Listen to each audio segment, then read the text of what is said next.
Milli Şuranın və Müsavat Partiyasının həbsdə olan üzvü Tofiq Yaqublu acılığa başlayır. Azadlıq aykırır Azərbaycanım. Haqsızlıq ölkədə qurşanıb gedir. Acılıqdan əriyir dəmir insanım. Qəhrəman ölkəsi boşalıb gedir. Ölüm aclığına yaşı da bəlli. Ölmə atılır insan əməlli. Cəsarət aykıran o aklı dilli yarımçıq ömründən yaş alıp gedir. Vicdansızlıqdayır bu haksızlığa. Halkın göz yummasın kanunsuzluğa. Direniş göstersin bu qansızlığa. Hərə ürəyinə daş alıp gedir. Tofiq bəy ucaltdı göğe ağını. Verdi aclığının o izahını. 30 gündür aclıq son silahını.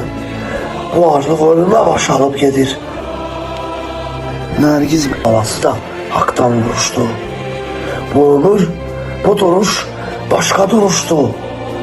Rəhmətlik xalqından bəyi soruşdu. Qəbrində gözləri yaşalıb gedir. İnsan öldürənlər Allah'ı sevməz. Qəhrəman yaşayar, qəhrəman ölməz. Nədən susur axı bu xalqım dinməz. Hərə öz ağzına quş alıb gedir.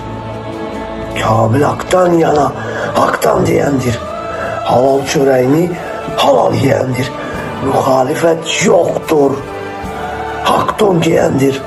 Onlar ədalətdən diş alıb gedir.